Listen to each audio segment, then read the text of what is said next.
All right, we are now recording. So I'm going to pretend that never happened. I'm just going to start like I just started the whole time. And thank you, Shirley.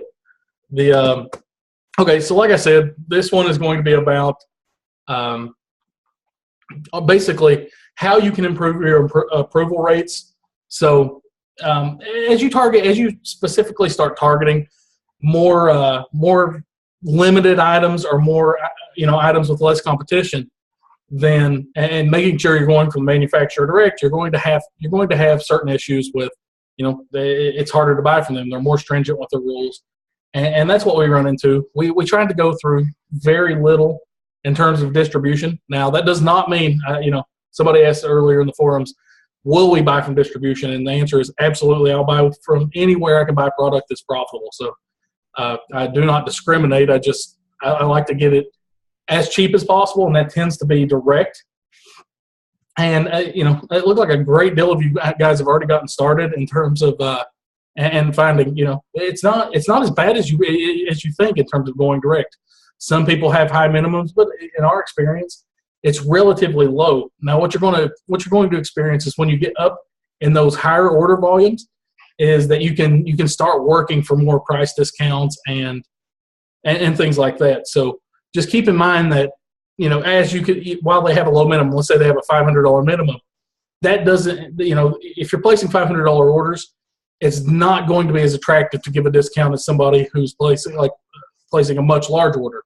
To give you an example, we have one company that we've been working a lot with, and when we first started, we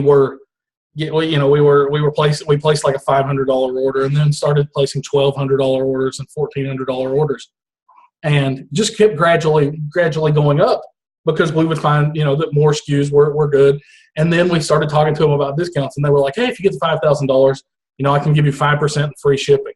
And that made quite a few more products good, which inherently raised our order value to say $6,000, which meant we were easily going to hit it. So.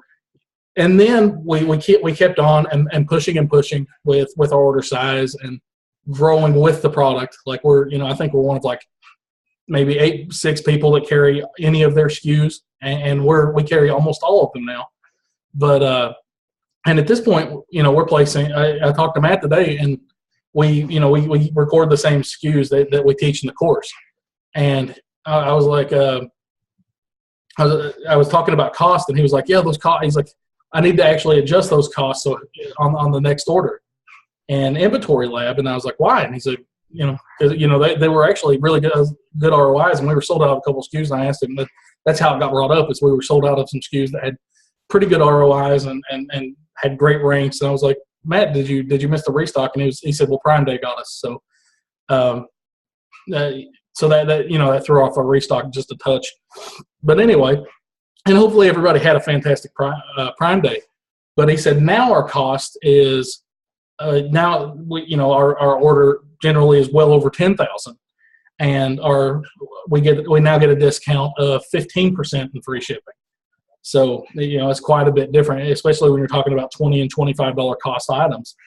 That gives us that doesn't change our pricing in the least. All it does is simply add our return for us, profits and ROI.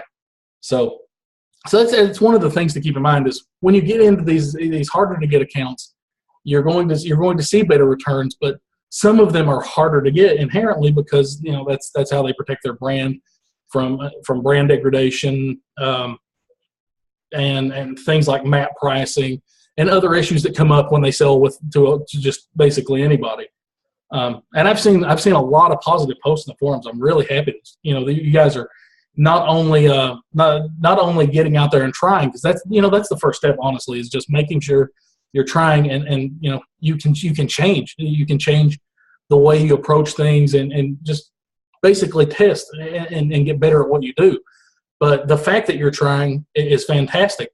But a lot of you are doing really, really well, and it's that's impressive. That we didn't start out as fast as some of you guys are doing. So I fully expect that you guys will be just monster increases in your sales and profits.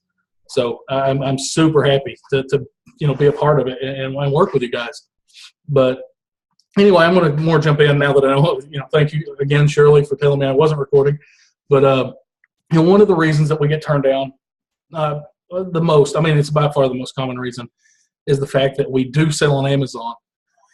And I saw somebody post in the free group today that they don't, they actually buy from brick and mortar stores at a cut to make, to be able to sell the product on Amazon, because that manufacturer doesn't sell directly to Amazon sellers.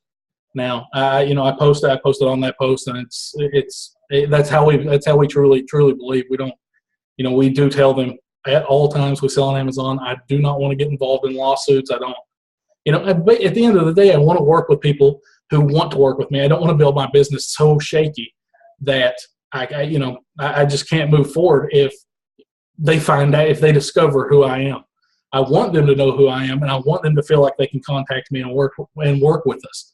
So, I implore that you guys do the same thing. And it's not just for the legal ramifications. It's because you want to build a strong, consistent business.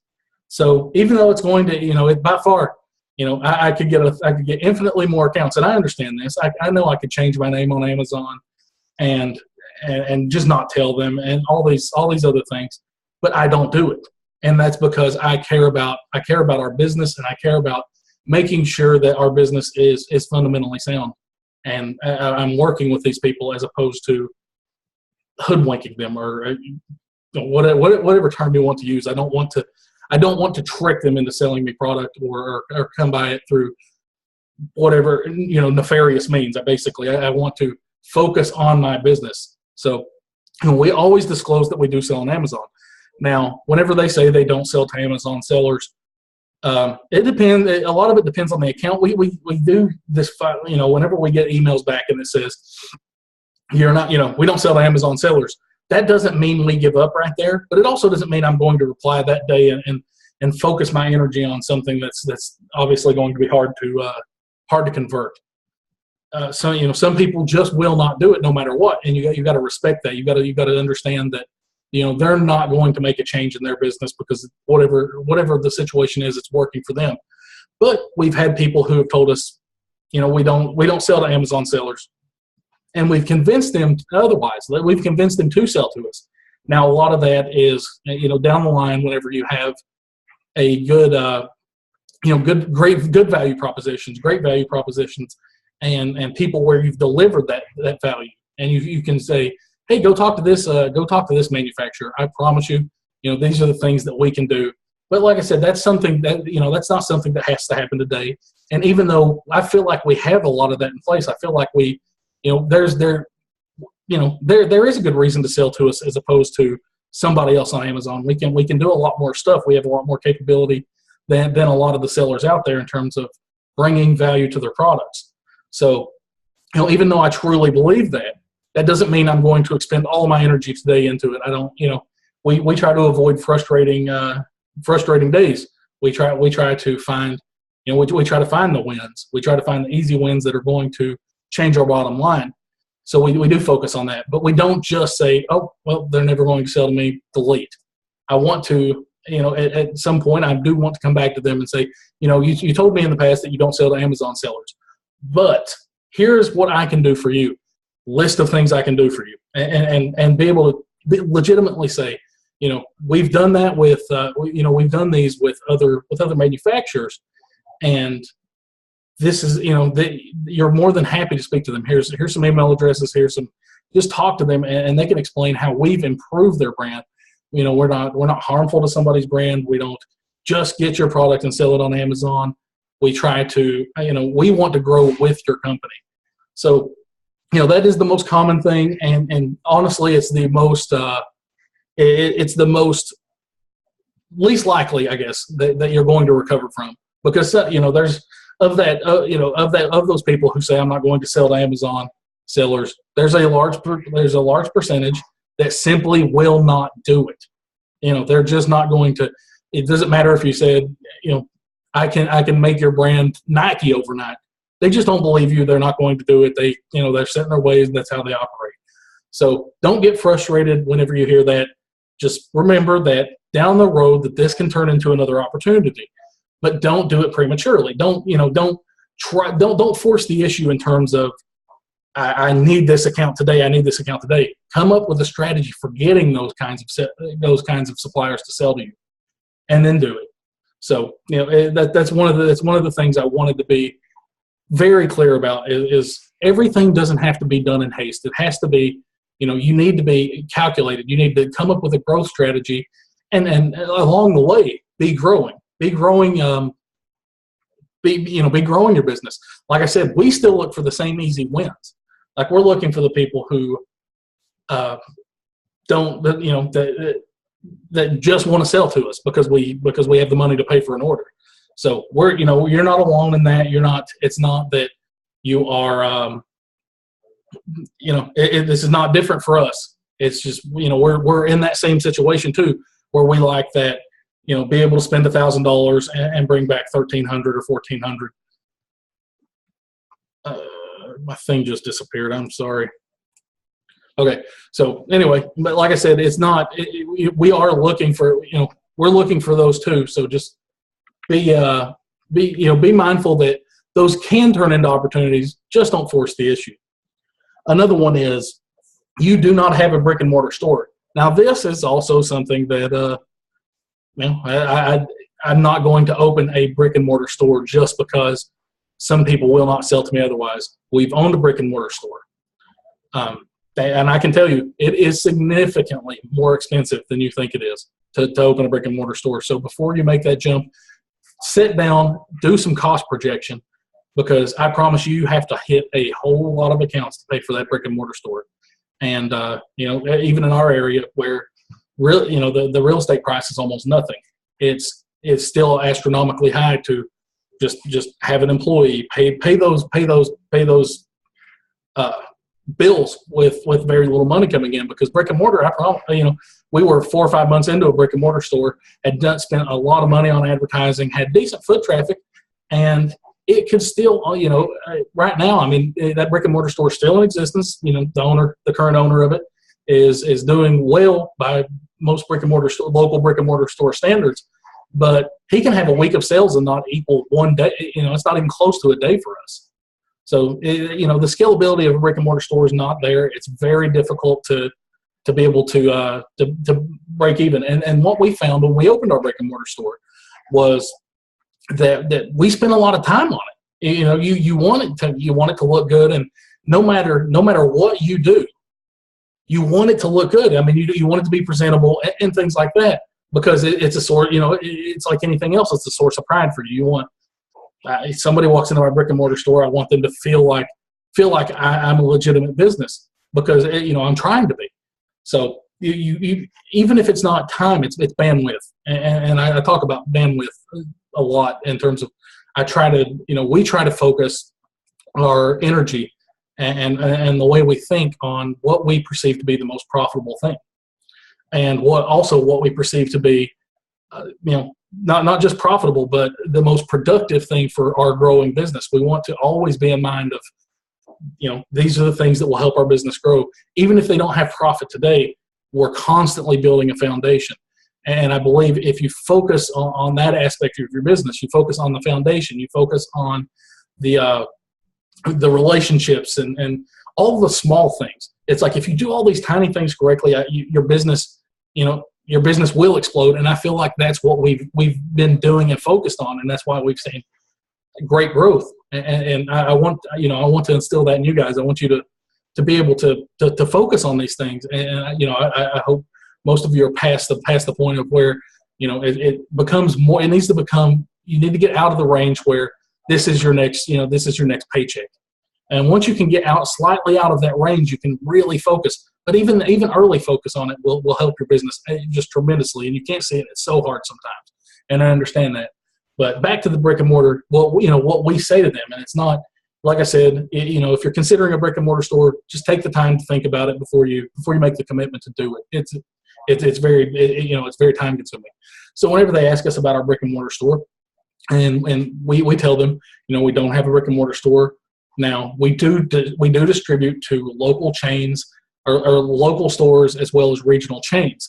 And a lot of them understand that, and it's like, one thing they may ask you for is, do you have a distribution reference? Do you have somebody you've sold to? So we legitimately do, and a lot of this, a lot of our transactions with these people are done at cost, and that's because I want them to be able to say, yeah, you know what, these guys treat me fantastic. It's product I couldn't afford to get, or I can't get otherwise, and they definitely sell to me at a great price.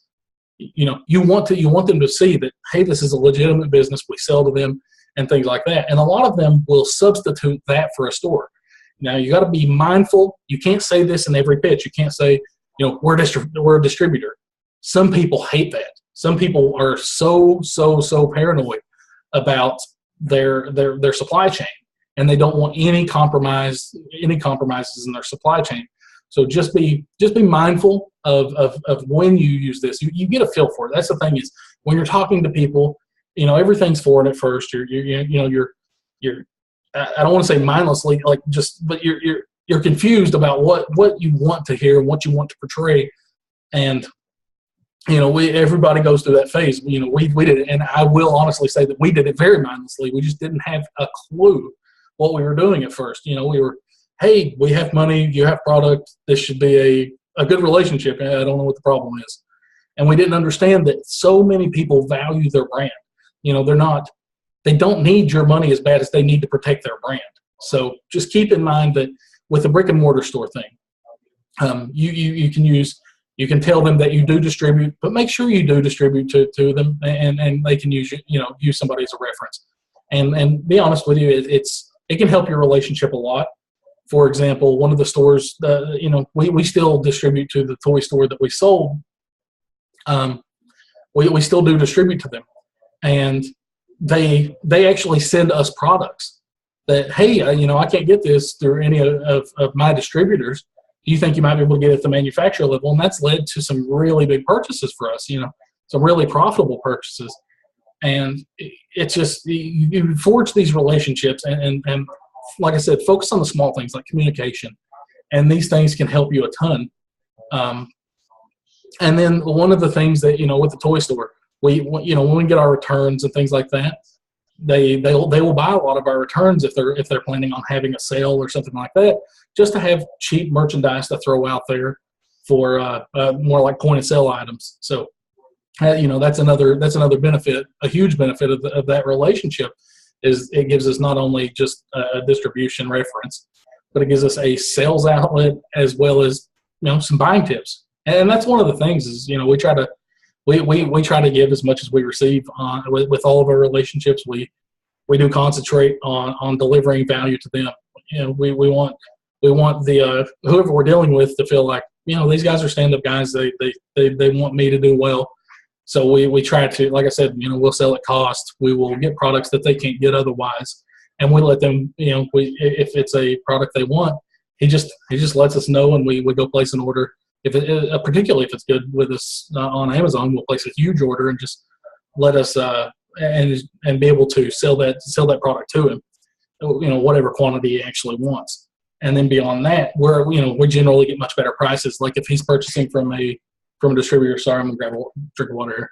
But if he's purchasing from a distributor, he's getting marked up prices, and where we're willing to sell it at cost, it really helps his returns too. So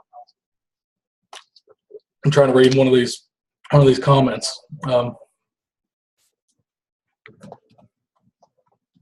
Okay, yeah, I mean that's essentially what it is, Michael. It's just focusing on delivering some value to a store. I mean, you can do it to anybody. So just go out. If you're if that's one of the reasons you're getting turned down.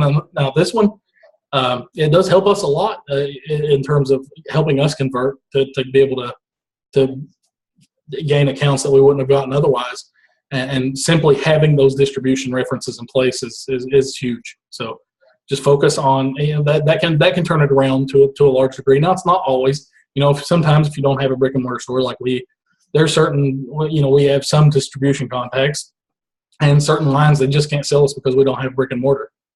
And even though we're willing to distribute or whatever, it's just not going to change it. You can't win all the battles. That's the thing, is it's not a race to see try to win them all. If you do, you're just going to get discouraged. You're going to fail because it's so hard to take no after no after no and keep that clear head, but you have to do it. So, if you take a no and it's not going to convert for you, move on. And like I said, don't delete it. Like, don't, it's not just because, I'm for many reasons, I'm not Kevin O'Leary. And, gosh, I wish I had his money, but, you're not dead to me if you don't deal with me the first time. I'm more than happy. I'm more than happy to come back to you and try to work with you again. Another one that we get pretty often is, well, we already have enough Amazon sellers. That channel is already doing well for us in terms of we know we have the amount of sellers that we like. Now, this one's actually for us is pretty easy to turn around. A lot of the times what they're going to say is, like I said, they're going to just assume that, oh, our channel's covered. And it's like, well, I understand your channel's covered and I understand you're getting sales there. Here's the value we can bring. And then we try to present them with the extra value that we can bring to that relationship. And that's where, this is where you really, on the first two, selling on Amazon, brick and mortar, those are things that you can't control. But this is, when they say we have enough Amazon sellers, that's something, that, to me, that's we call that one, it's like cutting, it's paper mache. If they say that to us, I'm generally about 80% sure they're just going to start selling to us. And that's just because we do believe that we can deliver a huge value. We do believe that, and we convey it well. And that's another part of, it's all about, at the end of the day, this whole game is about marketing yourself and being able to show results. And I feel like we do that well enough that we can convert those. And that's what you have to be building. We just have our value propositions, and that's different than, they're different than everybody else, specifically to John. Now ours are, we're very good with SEO, thanks to Dylan, and we're able to drive outside traffic to their products. We do run, we're willing to run sponsored ads. We are willing to solicit feedback for their product specifically. And a lot of people, if you're talking, we tell you to avoid the giant accounts. So, I don't deal with KitchenAid because Amazon has KitchenAid covered. So a lot of these accounts are going to, they're inherently not going to have, they may have 7 reviews or 10 reviews. And you explain to them the power of the Amazon review. And you say, well, I can deliver more reviews for you. And that's one thing we can do. We have an autoresponder, and everybody, this is a value proposition that anybody could add to their arsenal. It's not proprietary to us. It's not hard to do. Heck, it's super easy to do. You set up something like Feedback Genius, Feedback 5. The one we use is actually kind of proprietary, awkwardly enough, but it's just part of a system we got. So, what?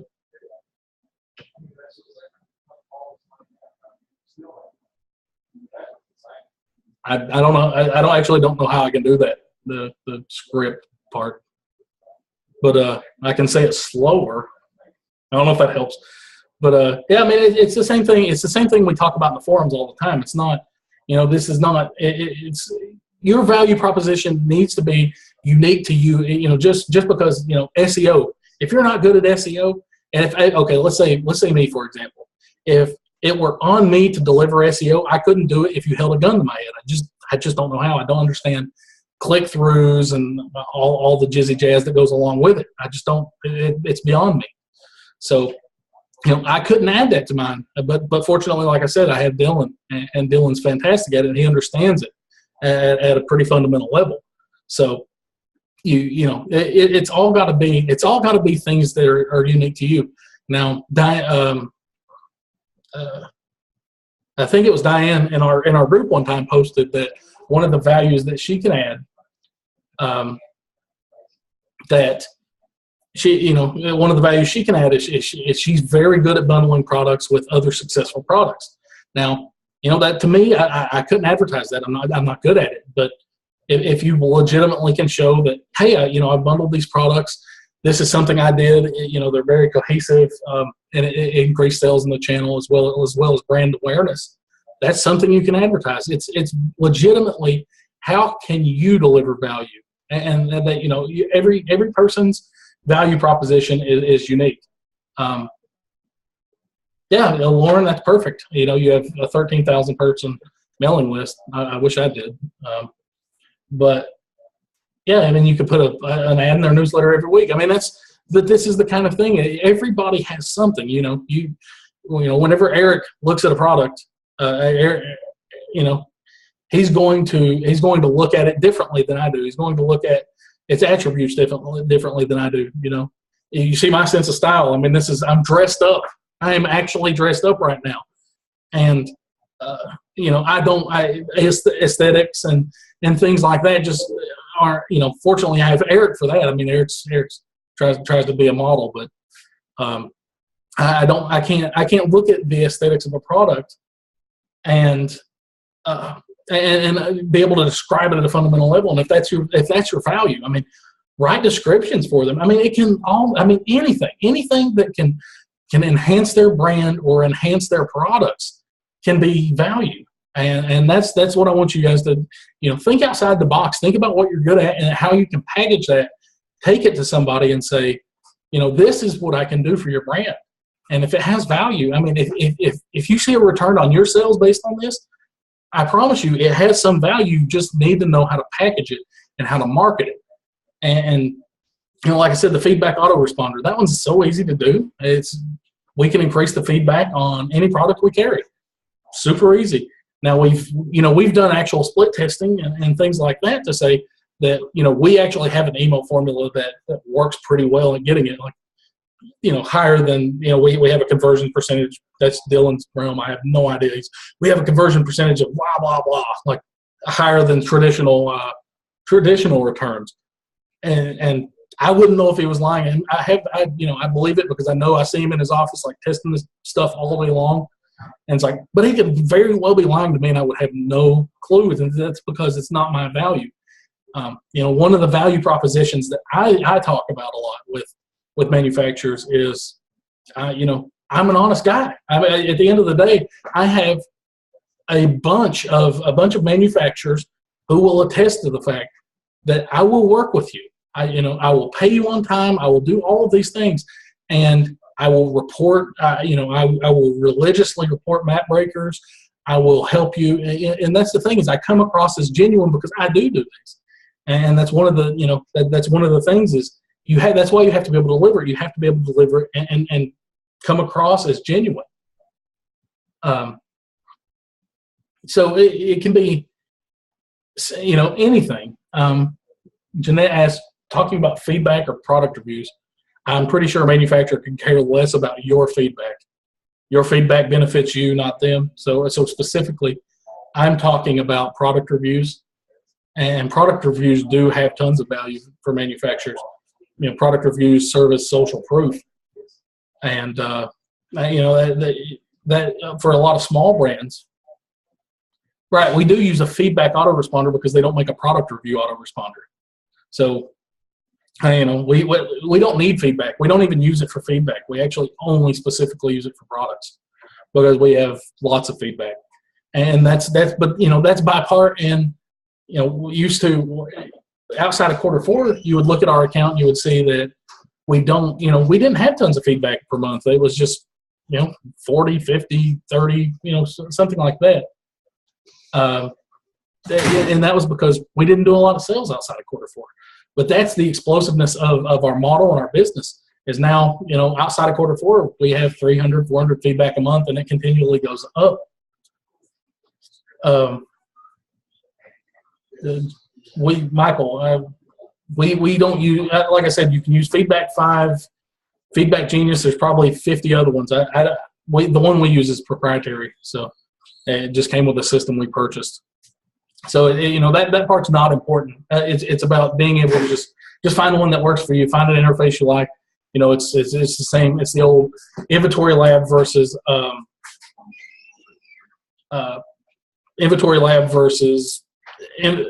Scan Power. It's like whichever one you like. I'm pretty sure they both do roughly the same things. That's right, and that's the value. Denise just mentioned it, is you can customize an email whenever a specific, ours tailored to a specific product. So, if you purchase if you purchase these scissors, I can send out an email based on you purchasing this scissors and request, what was the functionality of the scissors? Like, did they cut stuff? Did they work?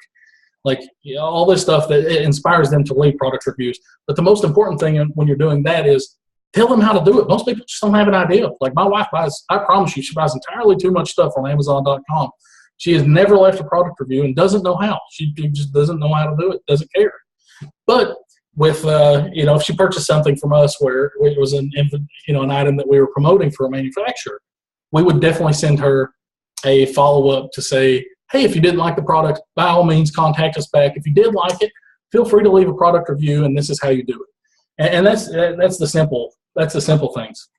But yeah, Jeanette, that's how we increase product reviews, is simply using one of those automated services. Now, that's an expense. That's an expense for our business, but that's reviews that they struggle to buy. They can't just go hand out money and get those reviews on Amazon, and those reviews are what makes people confident in buying their product. Like my wife, I promise you, whenever she's searching for something for our daughter, if it doesn't have 4 stars, she just won't touch it. Or if it doesn't have, if it has a 4-star review and no other reviews, she's not going to mess with it. She'll just go get the most reviewed product, even if it costs more. So those reviews do have value, and people are really starting to understand that social proof is a big part of marketing, and it's a part of marketing that's very hard to buy for manufacturers. So you being able to deliver something like that has huge value. So the most important thing is, in those situations, is like I said, that's one form. I've given you a bunch of forms of value propositions here, the most important thing is that they are unique to you, and they represent what you're good at, what you can deliver on. And like I said, my big one is you can call me at home. I don't care. You can call me at 4 a.m. I'll talk to you about your product. I'll help you come up with whatever ideas I can muster about improving your product. Or if you have any questions, I'll answer it. That's my big thing, is accessibility and honesty. And I try to, and I feel like whenever, I'm talking to them, I portray that well. And like I said, with Dylan just came back in. It's, that gives us another avenue of marketing and SEO, adding product reviews or getting product reviews for products. And then, all this is the kind of value you need to bring to be able to convince these harder accounts to sell to you. Like I said, that last excuse, they have enough Amazon sellers, that's paper mache. You can cut right through that one. You just have to have the foundation in place to do it. Yeah, I'll give you another example of a value-added proposition that I just used the other day, and it's that routinely when I create Google ads, I reach a CTR, a click-through rate. That just means how often that the ad gets clicked versus how many times it's viewed. My click-through rates are, for ad copy that I write, is typically triple or quadruple the average that Google ads typically convert at, which they always show you the average CTR for a given set of keywords that you're using. So my ad copy is always triple or quadruple the average. And so I tell these companies that we work with that we'll do Google advertising with them or for their product in some cases as a way to try to convince them to sell to this. And I'll tell them that my CTR is that high, and I'll show them the ad copy that I use to make that CTR high so that they can use something like that in the future. So it's an added incentive that they think, all right, so we've got an ad expert, a copywriting expert that can help me also. So that's just a random thing that I'm good at that we employ. And like I said, if it were just me, then I couldn't do that with a gun to my head. I just couldn't do it. I couldn't deliver. Daniel asked, do we wait before we contact them back and then pitch, or before? Mostly afterwards. I mean, I don't like to pull out the whole dog and pony show if I don't have to. For most of the time, it's about speed for us. It's about contacting them, getting the product, and a lot of the times you just don't have to do it. So if you don't have to do all that and they'll let you just sell their products, that's you can be placing your order tomorrow, and that's what we try. That's what we try to do a lot of the time, and that's why I said, I don't, if they tell me no, I don't just have to contact them back in 10 minutes and be like, oh, these are all the reasons you should. I can feel like I can wait a few days and just keep going through my day and trying to find more awesome products to sell. They don't sell to, so this one says they don't sell to online sellers at all. Now that one's just, I've heard that. It seems so awkward to me. And the approach I take is try to find out why. Like, why don't you allow online sellers, and just try to fill that one from there. That one's a tough one because I have no idea why a company would limit from online sales. But we have two or three people that just refuse to sell to us because we sell their product online. And unfortunately, like I said, for me, we always disclose that we sell online. We always disclose that we sell on Amazon. So if they're steadfast with that, good luck with it. Good luck keeping your product alive for the next 50 years. For the next so many years.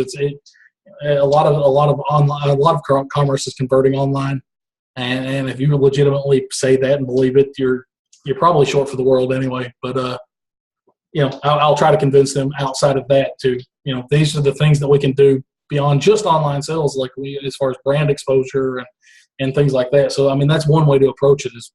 And that actually holds true for basically everything. Is whenever you're dealing with people, one thing we try to do is take the focus off of what we want and what we do, and focus it on how it can just focus on the benefits. Like focus on how it can benefit them. That's one of the most important things is explain to them. These are the things that will the changes that you will see.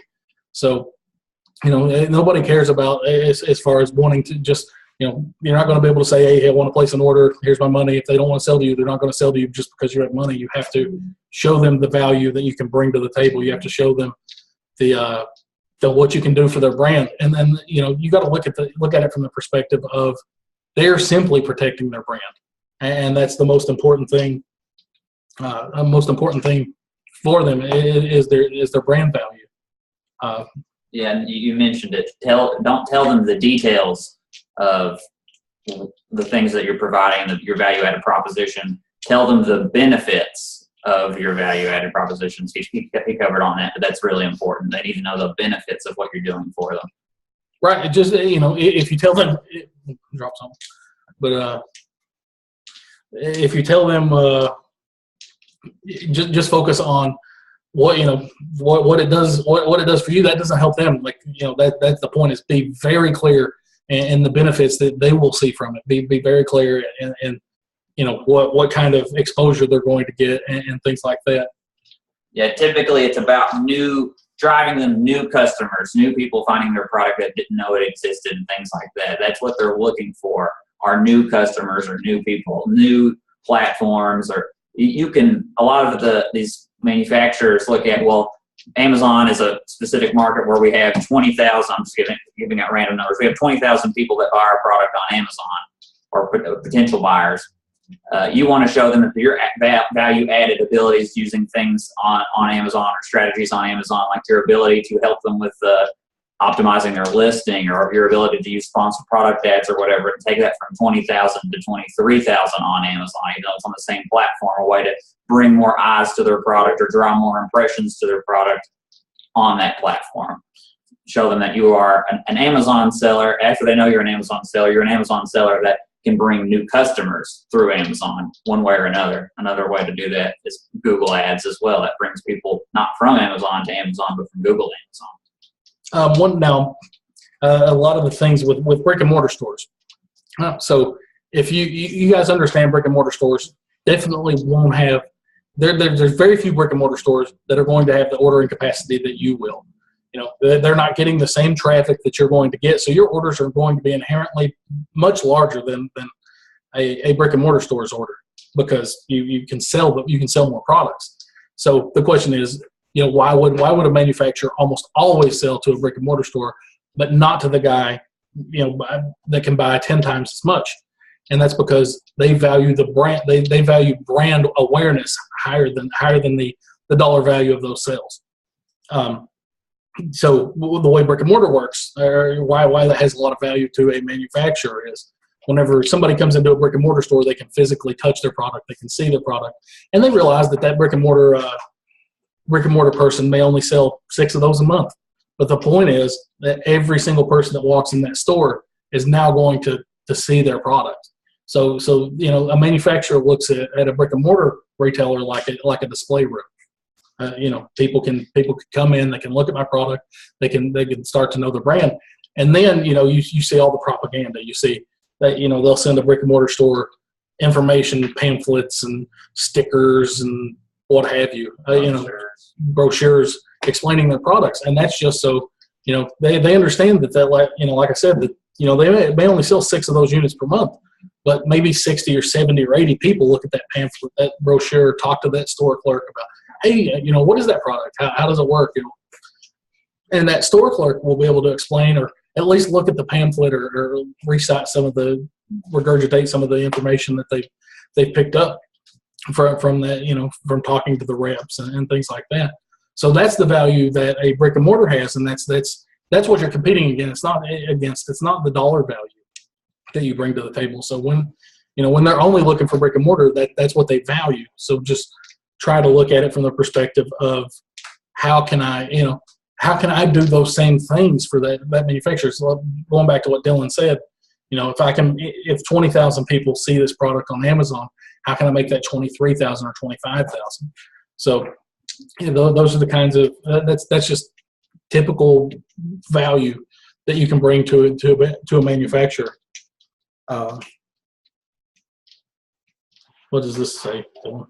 Which one? This one right here? Yep. Oh, yeah. I had a topic down to talk about your time investment with dealing with manufacturers or contacting manufacturers, and ways to look at your time as valuable, or the best way to approach contacting them. And so, like, a thing that comes up a lot are people asking the question, so when do I cut someone loose? At what point do I just stop devoting time to contacting this specific manufacturer, trying to convince them to sell to me, or when their prices are bad? Alternative, that's another thing. When their prices don't look profitable for me, when do I just cut them loose and move on, and things like that? Now for us, we typically do that. We typically do that very early. Like I said, if they don't line up for us, I'll put them in the special folder. I'll check back to you. We try not to devote so much. Like I said, I'd like to focus on potential success rather than constant struggle of trying to get a certain account. So, and that's a good point that you brought up. It's that every manufacturer that we ever contact, whether they deny us or approve us, we keep them on a list somewhere. So it's not like if they denied us that list gets deleted or whatever, and we forget about it. That list is always kept, and we can always go back to it and try again at some point in the future. So never be deleting. Don't be removing those people from your conscious. Obviously, your email box. Then now another value you have there is when they turn you down. A lot of them will tell you why they turn you down. So you learn at some point you start to see patterns and trends of certain types of products or what have you. These are the reasons I'm getting turned down a lot. These are the reasons that people don't want to deal with me. And those are that's one way to be able to structure and say, I want to focus on these things. What can I correct from these things? And think about it in terms of actionable items. Yeah, that's something we just learned for beauty products recently, or that's something that we just put together, came up with some strategies that we developed. We know that just because when we get turned down or even sometimes approved with beauty products, they very often, more so than other categories from our experience, want you to have a brick and mortar store. And so that's something that we know to think about when we approach beauty companies now and things of that nature, is that more often beauty products want that brick and mortar store. And, or specialized website. A lot of brick, like Dylan said, they want a lot of them do want brick and mortar. But even if you don't have a brick and mortar, you'll see a lot of them turn you down because you're not. They don't want to sell. Particularly, like I said, with beauty's a weird one. Just the reasons they turn you down is so weird. But if you don't have they're the ones that will call you out on it. They're the ones like, hey, buddy, this is a toy website. I'm pretty sure you're not selling makeup on here. It's just, a lot of other lines just don't seem like they care as much. They're just, oh, cool, you're adding a new tab. Yeah, good idea. Beauty's more pretentious, I guess. So yeah, maybe that's the reason. Is beauty likes beauty. They like the beauty of a website or your store or whatever. They don't want you to sell it out of a straw hut. So that's also possible, Lauren. Is they just don't like people from Kentucky. I mean, well, barefoot and pregnant. That's not a lot of beauty around here. So that's one of the things is just particularly with that one. Like I said, it's with that one. It's been weird for us, and we're slowly getting in there, and we're starting a beauty only website and all this other stuff. But yeah, and that's another one where you can try to take advantage of doing the distribution references thing. If you can find a beauty related store that you can try to get close with, or a retail store, and talk to them about selling them product at cost or whatever to get in that distribution reference. Maybe that's something that this manufacturer you're contacting would be interested in, or think that would be good enough of a reason to sell you, or things like that. Be creative. But back to the time investment is, try to, we like to put the ball in play as much as possible. We like to take as many shots as possible. So we try not to, we try not to just let ourselves fight over one account. We do try to portion our time towards what is the most likely to have a return.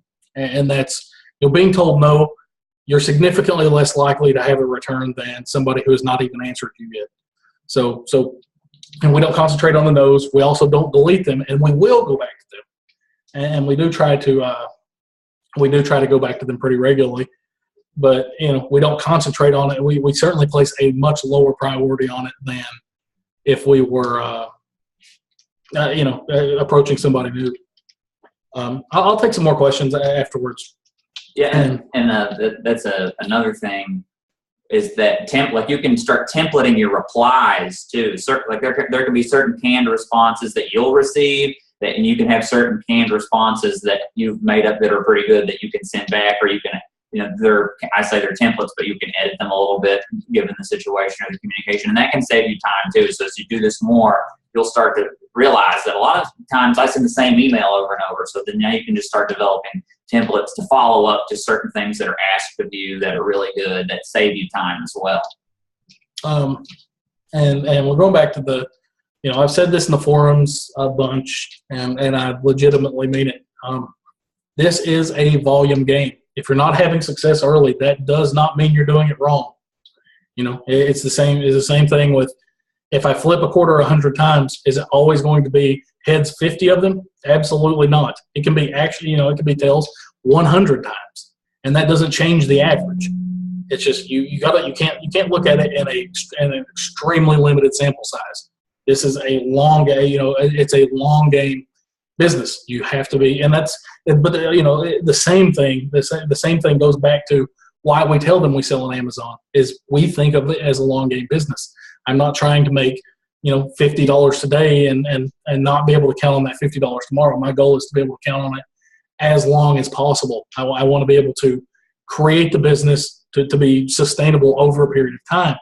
So don't look at limited sample sizes and get frustrated. It happens. If you get a lot of products back where the pricing doesn't work, this is not also limited to no.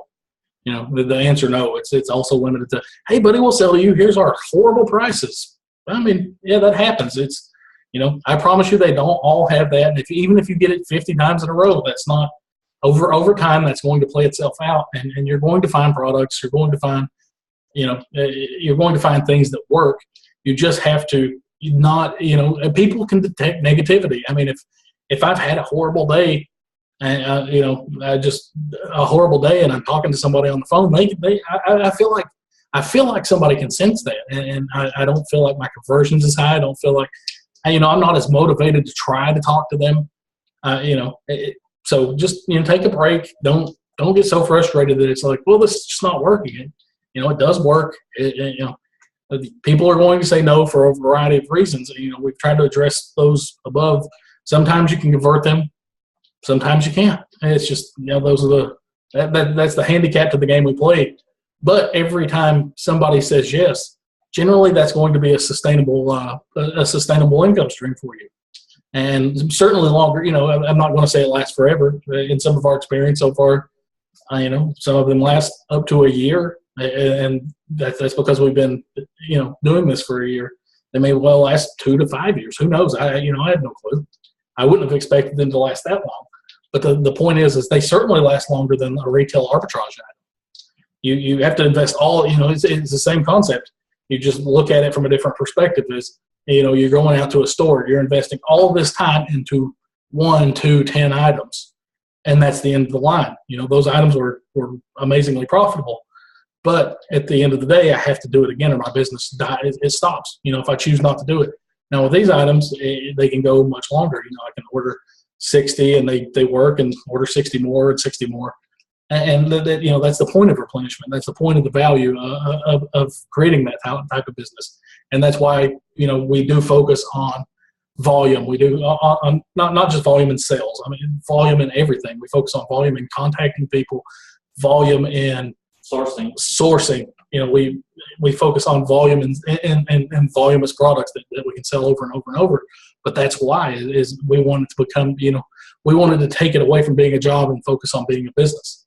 And when you focus on being a business, you develop relationships and accounts, and you can, there's tons of awesome stories about, hey, I've been with this company for 30 years and they do all these things for me. And it's like, I've not been in the game 30 years. I don't have opportunities like that, but I want to. And that's the thing is, I'm trying to create something where I could hand it off to my children one day, and they could operate it if that's what they wanted. And this is these are the building blocks you have to take to get started with these kinds of things. You look at Walmart, nobody knew who they were in the 80s, and then they bust onto the scene. But that was because they had even before nobody knew who they were, they had thousands of relationships with vendors. They set up all these relationships, and they were a smaller company, and then they grow and grow and grow. And that's, it's a similar thing. And even though, right now you're only selling on Amazon, that doesn't mean you're always selling on Amazon.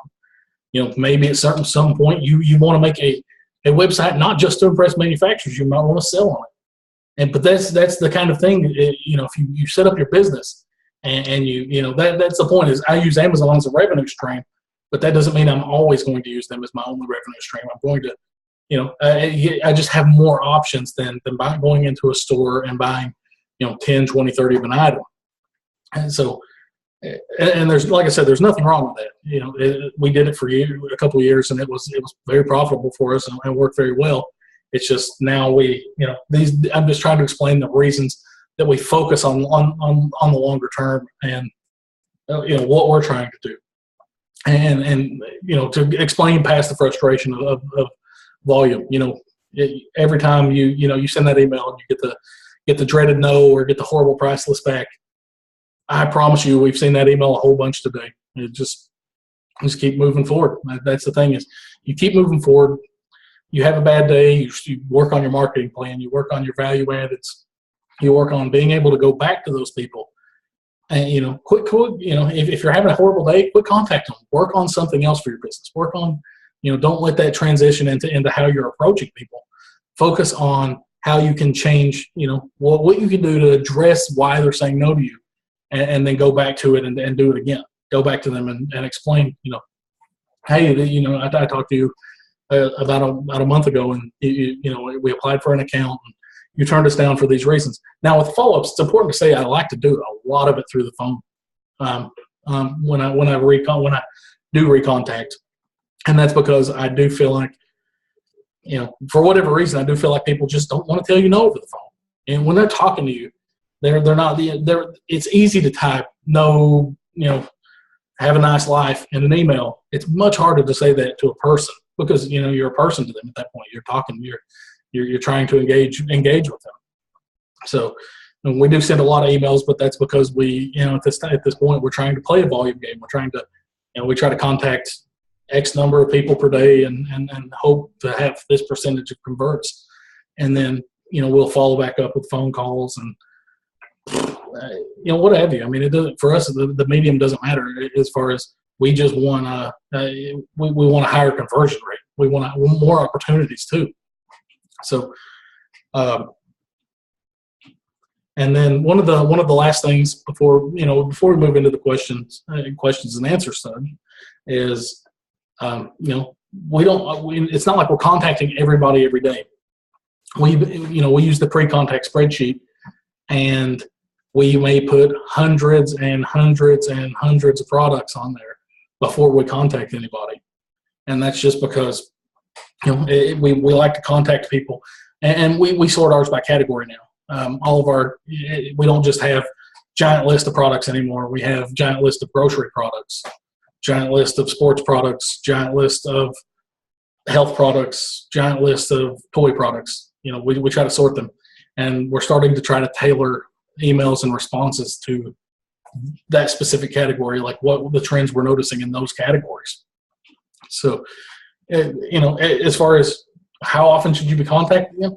Now, I'll say this as a caveat. Whenever you're not doing, whenever you don't have a large amount of sales at first, you do want to contact them more. Don't make a list of 2 people and contact 2 people and then, go back to sourcing. Get in the zone.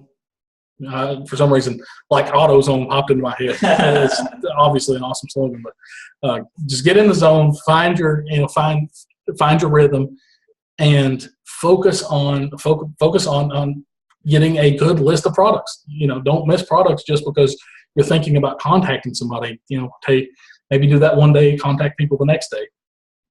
So, as far as improving, like I said, approval rates for us, it's about trying to sell ourselves as more than Amazon, and that's what that's kind of what we try to display in our marketing. And I was talking to Dylan about it earlier today, and he agreed. And our company has changed a lot.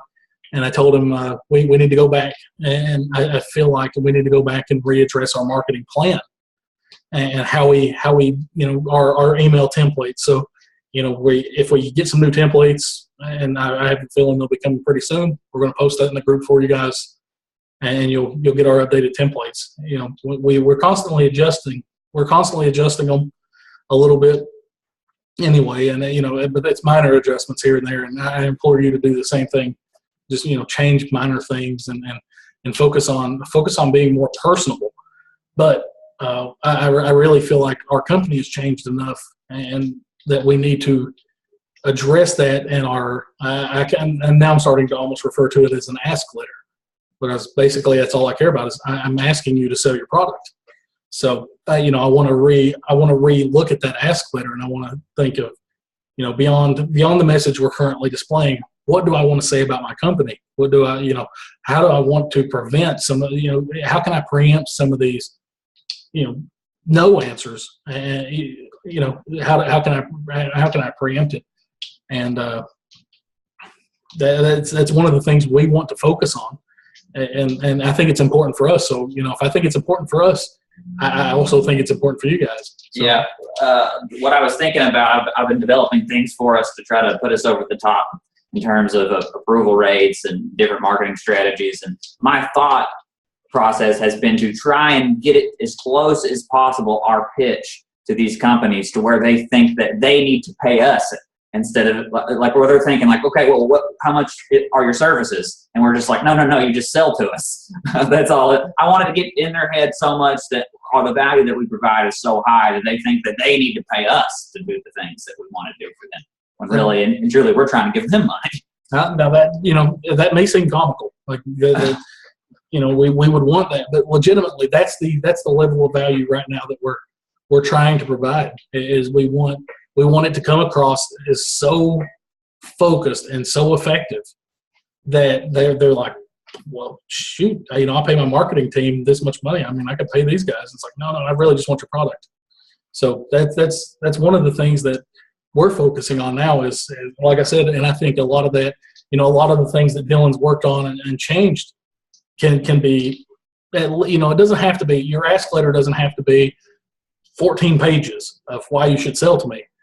But it needs to be personable enough that it kind of displays you and what you're trying to do. And that's I really feel like since we've made all these improvements, that's one thing that lacks, is because our ask letter is basically the same as it was 3 months ago or 4 months ago, but we've invested not only all money into to be able to bring a higher value. We've invested a lot of time, and it's in like I said, it's in pursuit of not necessarily perfection, but it's more of just the formula. It's like we focus on the foundation, and I feel like we've made a lot of improvements in that regard. So I want to display that to people. Yeah, one topic it came to me that I wanted to give people in terms of sales outlets. So we've talked about sales outlets. I mentioned you did earlier. We've talked about it a lot of times, or in the videos or in the Facebook group, and how diversification of sales outlets helps you. That's what the websites that we talk about, that we teach you how to build and have been successful for us. So you sell on Amazon, obviously, but you also present this alternative sales outlet, which being the websites that you build. Well, there are other types of sales outlets that you can employ as well, and you can use as part of your pitch to show that you're a larger e-commerce player. I'll give like an example of Rakuten.com, which used to be Buy.com. You can open it. All it takes to open an account on there is to just fill in a few fields, and suddenly you have a Rakuten.com account where you're now a seller. So that's a diversification of your sales outlets that you can present in some way if you wanted to.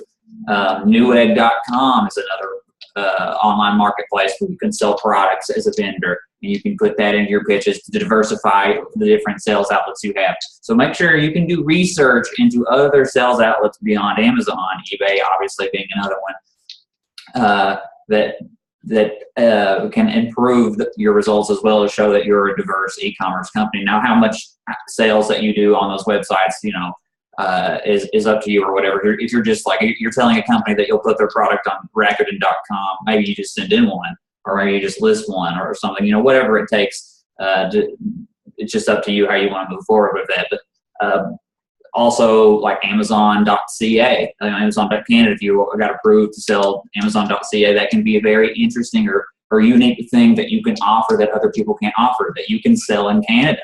And they may not have anyone that sells their product in Canada. Their product may not be sold in Canada at all. And that's something that you can offer to them. How many you actually sell in Canada, if it's just 1 or 2 a month or whatever, is irrelevant, as long as you're still selling a lot of them on Amazon.com. So just be thinking of alternate popular marketplaces and things that you could potentially include to diversify your sales outlets. That was a great point. And Dylan's been working. He's been working to set. He's got us Buy.com accounts. It's like we got so many avenues to sell. It's like at some point we're probably going to actually even have to try them. So like, and there's certain products that we carry. I mean, I was actually looking through our inventory, and I was looking through Sears, and I'm pretty sure Sears is just strictly worse than like Buy. But whatever. I was looking through Sears, and some of our products are not even on there, and that's, to me, I mean, that's definitely a value added. Is you're able to bring, that's one of the things that he wants to say is beyond our website, beyond Amazon, these are the places that you currently have no exposure, and we can create exposure for you. Yeah, at the very least. I mean, so Sears.com is one that has a marketplace just like Amazon, where they allow third-party sellers. Okay, now how many of you knew that? If there were if there's a significant portion of you that knew about that, or if there's anyone that didn't know, there are a lot of manufacturers that may not know that Sears allows third-party manufacturers, or they certainly don't know how easy or hard it is to become one. So if you can, I mean, that's a legitimate pitch that, hey, I can sell your product on Sears.com. I can list your product on Sears.com. I don't see it there, and they'll be like, what? They would have no idea. Like, you can put my product on Sears.com, because that's in the mythos. Everyone knows what Sears is. It's been around forever. The Sears catalog built this country. So, but that's the. But yeah, I mean that's one of the value things is you can bring to them. And Denise says, she filters out all non Sears offers, and maybe that's true. But but if I'm selling it on Amazon for a certain price, maybe we undershoot the runway sometimes. But I try to offer it on a competitive. I try to offer it competitively on the other sites as well, and not my fees are higher because of multi-channel fulfillment, but my offer will still be competitive. And are you weeding those out? Are you weeding those out if the offer is competitive? And maybe not. That's the point. Is I want to be able to create exposure on those platforms for products that don't already have it, and that's what we try to do right now. Is we're trying to not only increase the amount. At some point we're going to actively pursue those. Like we recently launched I would say a very small campaign on eBay, and that's been pretty successful for us. We're set. I think we do maybe $8,000 to $10,000 a month, maybe slightly less than that. I don't know. I mean, I just know I see stuff sell, and it's relatively easy. And but that's revenue we didn't have before. That it's not like we're losing money on the product. I mean, we're making the same, if not slightly higher. I'm pretty sure ours is just basically with Joe Lister set to list at the same price after all fees and what have you. So we got our percentage and all that jazz calculated in there to make sure that we don't lose money when we sell it. But that's additional volume I can move through. That may, let's say I find a product that sells pretty well in there. That may be a whole new turn I gain in inventory, just by listing a product on there. Now, once I have it listed, I mean, my work's relatively thin. I mean, I'm not increasing my time a lot. It's about creating that initial listing. And for what it's worth, if you don't already sell on these platforms, I would not suggest just immediately doing it. Like I said, Joe, it took us an actual couple of years to even care about eBay.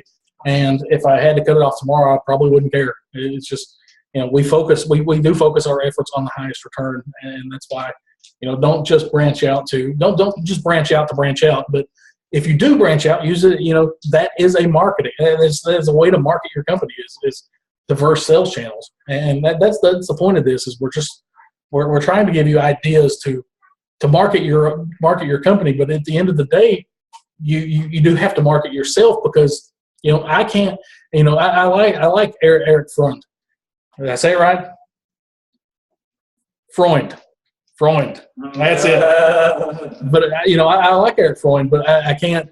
I could create an effective marketing pitch, but that may not work for him. It's just not.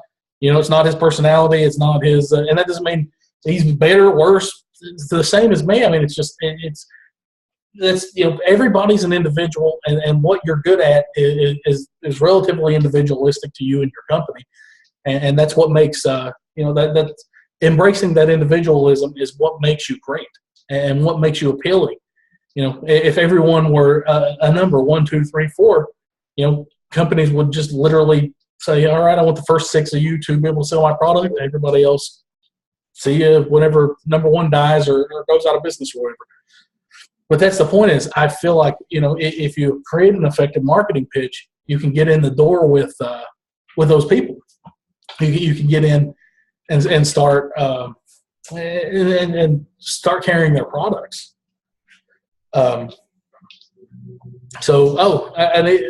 Actually, we can show them before we take questions, we actually wanted to show you a pretty cool website and just a comparison to show you how one of the bigger players in the game does it. And this shows you, I think this adds kind of a level of credence to what we're saying. I mean, it shows that at least giant, this company is a huge company and they're doing it. And I feel like that, I didn't know they were doing it up front.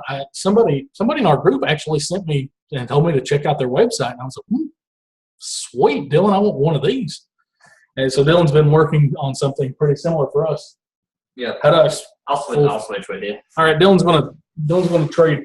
Yeah, because I go to the site so often now. I know it pretty well. Explain it to him. Yep. So I'm gonna switch to desktop, share screen. Okay, I'm gonna move this because it's weird looking at myself. Okay, so what we're looking at here is etails.com. So I think a lot of us are relatively familiar with eTails.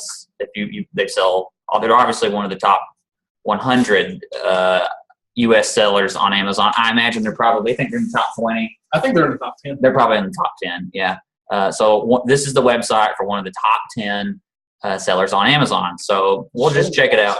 So right here, it's just a kind of a similar to a one-pager website where you can just infinite scrolls, and it goes through all their different pitches and marketing pitches, the things they can offer companies. So they go through and say, obviously you can check this out from home. It's just details.com, but some little marketing pitches about how they do e-commerce, about how they have brick and mortar stores, and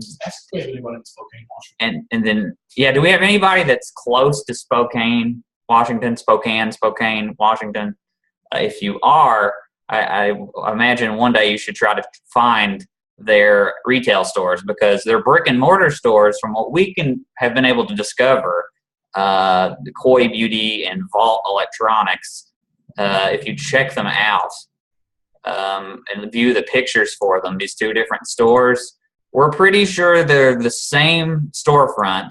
Like our internet's kind of goofy right now because of trying to stream this podcast or this Zoomcast.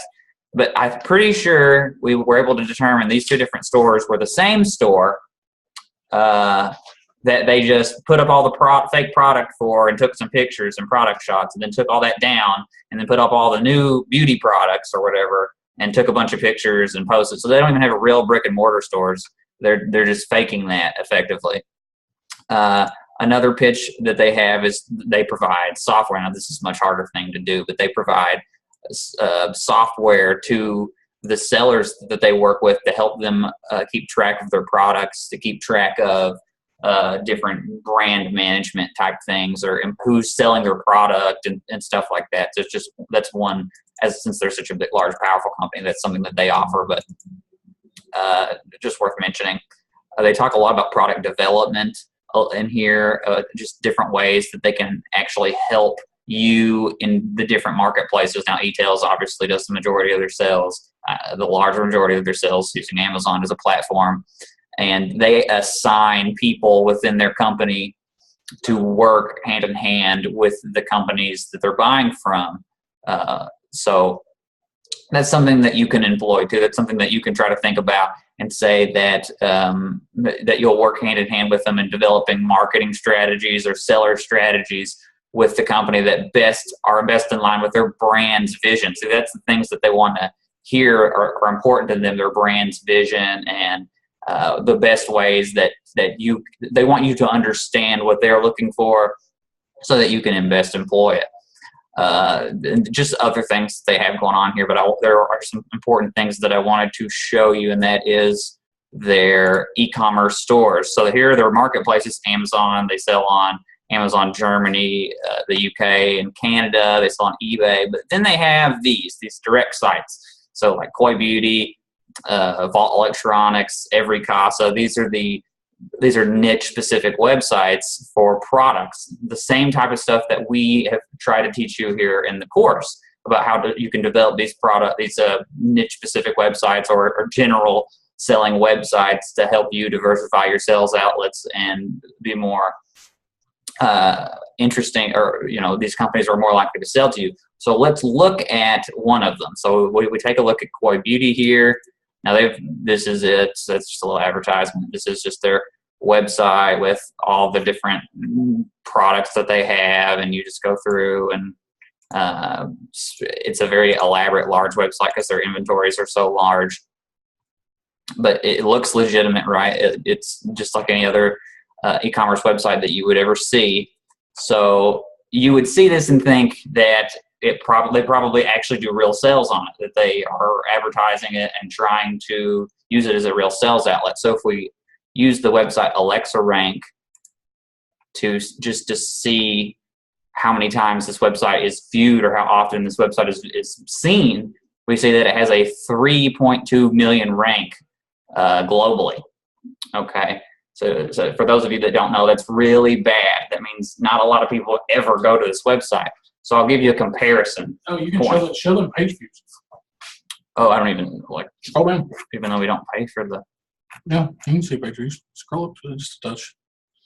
Up. Daily page views Oh, for yeah. per visitor, yeah. It's just for per visitor though. So we don't have a true estimate of how many actual page views that there are, but we know that it's a 3.2 million rank. So as a comparison sake, we'll look at the wholesaleformula.com, right? And we have, and you know, it's like I said, this website doesn't get our website, the wholesaleformula.com, doesn't get a ton of traffic. We have the people that use it for the course. So there's like 160, 170 people that use it for the course.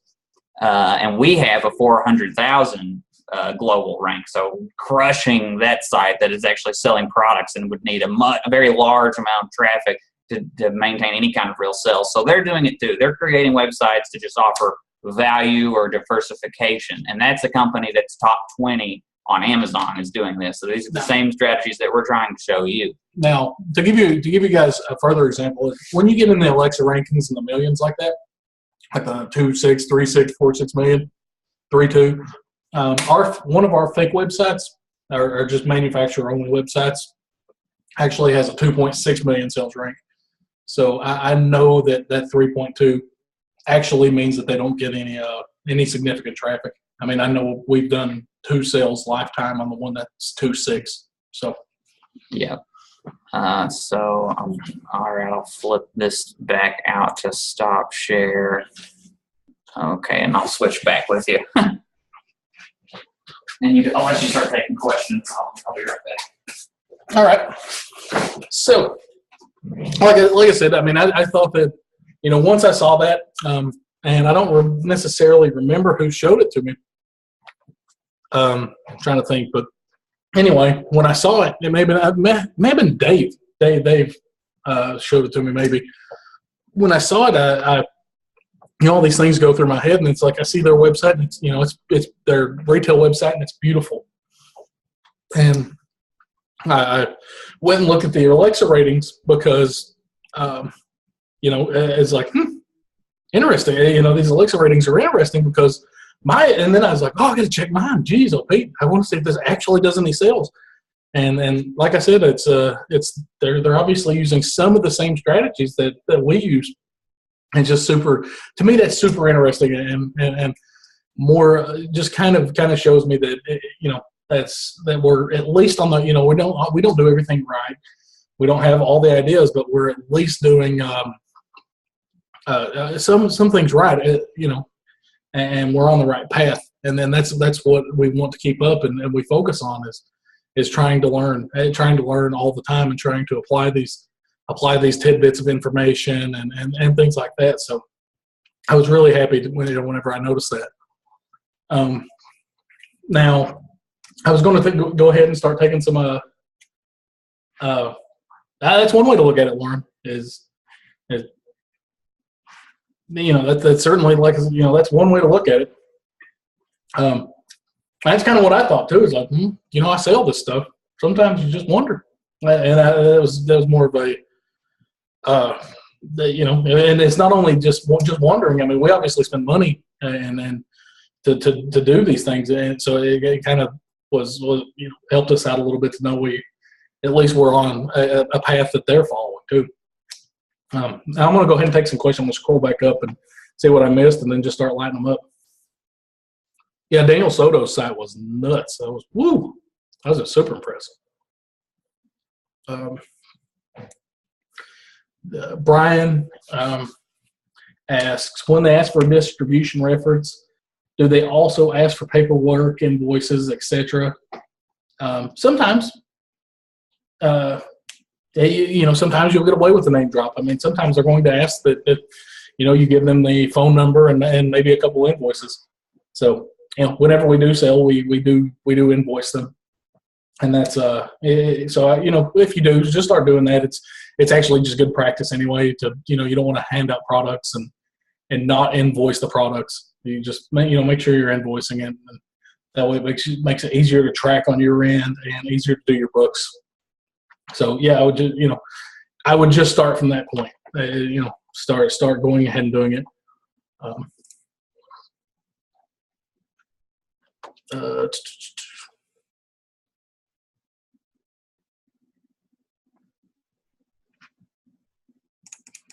All right, I think we're back down towards the bottom. If I've missed your question, definitely post it again. So, what kind of questions do we have? What was the main objection with the beauty products? I mean, a lot of them literally just want us to have a store. I couldn't, and another one is, like I said, they're the ones that, of all the people we've had to, they're the most common to call you out. Wow, I heard a dog. That's crazy. Mute all. Maybe I have to do that. I don't know how to do that. Okay. Oh, there it is. But anyway, so yeah, they're the ones that call you out on it, which is, to me, super impressive. They're just like, oh my gosh, I don't want you selling my makeup on your health site. And it's like, those are generally in the same spot in a department store. I mean, I thought that would work. It's like, no, I only want it to be on a boutique style site. All right. So now we're developing a boutique style site. Honestly, Lauren says, what categories offer the best margin for us? And that one's been all over the board. I mean, we found them in all shapes, sizes, and every single category so far we've made a jump into. I don't know if we carry any. We do carry some baby products, but it's like whenever we're barely in a category, I don't consider that a fair sample size. So I don't sell enough baby to know what the margin expectation is. But honestly, I'm pretty sure they're all the same. I mean, so far, I think our best margins have came out of grocery, but that's super limited. I mean, we carry such a limited amount of grocery that maybe that's just the leaves that we've been searching. It just happen to be more profitable items. And so yeah, I mean, I think that varies a lot. Best way to ask about MOQ, like I said, I just don't ask, and that's they will tell you. I promise. Just focus on getting the account first. Before you place your order, they will. When they say, "Oh yeah, you got an account. Here's the random stuff you need to know about our company and our minimum orders and our MAP policies and all the hoodads," I promise you will find out before you're not going to place an order and be like, "Well, buddy, come on." You will know. Just don't focus on asking. And to me, I don't think you can ask that question without seeming like a little guy. So and we did it first. We did all these things that we're telling you guys not to do. And whenever we first started, like I said, we were complete buffoons. Like as the first question, we walked in. Remember our first ASD, we walked in, and the very first, we would run up to their booths like we were so happy. Hey, do you guys sell to Amazon sellers? What's your minimum order? And it's like, oh man, that's it. And now it's like those are the actual, you do it more and more, and it's like those are the questions that make them not want to deal with you. So yeah, I just don't do it anymore. And I would suggest, if I had it to do then, I mean, I don't care what my budget is, I would focus on getting the account before I ask them, because there's you found a profitable product. Now let's get back into let's say that Michael finds a profitable product outside of his range. Why don't you go to somebody? Why don't you go to a friend? That's the point of developing friendships. That we don't compete with I'm not competing with every seller on Amazon. And in fact, we split orders with people whenever it's convenient for us. I mean, just find people that you don't mind doing that with. Yeah, don't let the minimum order be a barrier for you. If the product is profitable, find a way to buy it anyway, or split the order, just like Dan's saying. That's why it's less important to ask what the minimum order is, because if the product is profitable, figure out a way to get it somehow anyway. I promise. If you talk about, let's say I got approached with a minimum order of $200,000.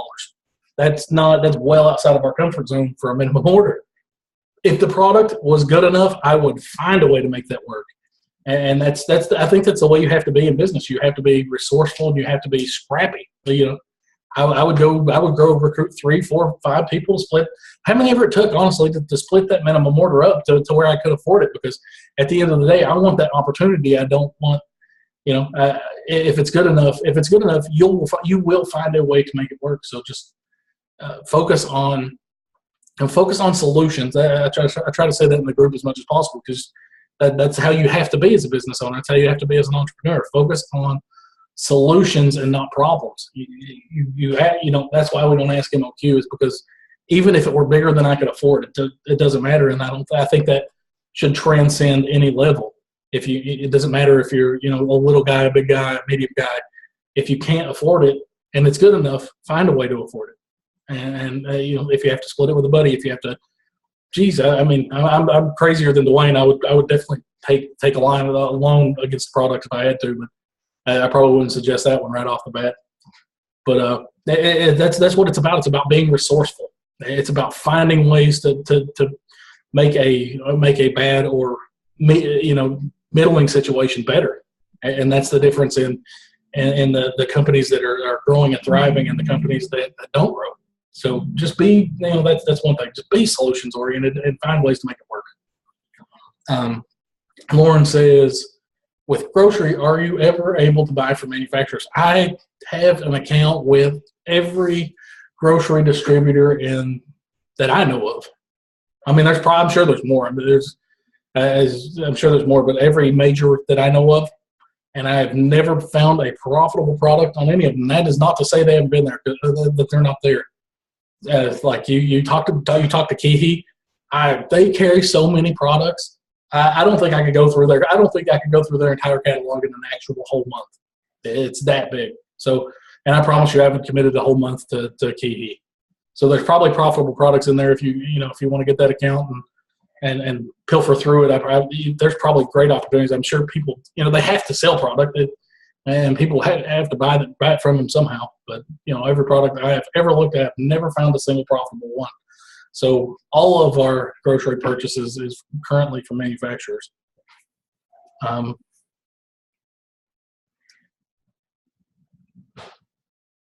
Did we make profits from distributors? Well, kind of. It's one of those things. Is most of our early accounts, and we posted it. We posted them in the group. A lot of our easy to get accounts, and that was a lot of our accounts from the early days, and we didn't know. We were ordering from distributors because they were easier to get. And you can find profitable products. So that's another thing is I'm pretty sure that none of us will discriminate on how we make money, right? No way. So if just because a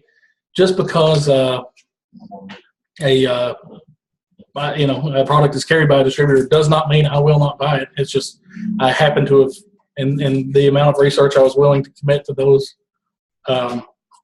products, I just wasn't able to find any profitable ones. I'm sure you can pilfer around and find all kinds. No, Eric's actually been in there answering questions in the chat and reading the chat, and he set up some domain emails for us. Yeah, just got finished putting up those couple of custom domain emails. Like I said, we preach it, or we teach it and preach it, but we also do it. So we've been, that's one of the things that we've been working pretty diligently on our new sites and stuff, and we're setting up domain emails. By and large, we're a seller first and a teacher, or whatever you want to call it, second. I mean, it's literally exactly what we do on a daily basis. So I hope that answers that, Michael. We don't discriminate on who will let us make money from them. It's just, since we've been trying to go more direct with manufacturers, we've noticed that we're able to get better pricing. We're able to be more competitive and make money more often. So that's why that's why we try to tell you guys to go direct. But I mean, by all means, if you find products from a distributor, buy them. Jeez, Pete, it's not a hard and fast rule. And buy it.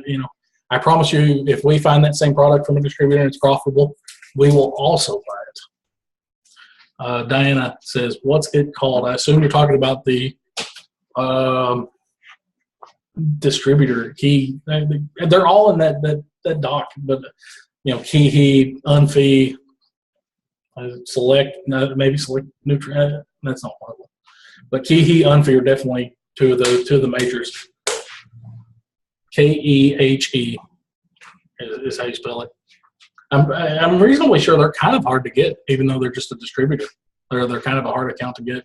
I know you have to fill out a lot of paper. I don't know how much they check their paperwork, but I think their application was like 16 or 18 pages or something like that. It's absurd. Let's see if I missed anything. Are we able to buy from the big boys in grocery like Pillsbury?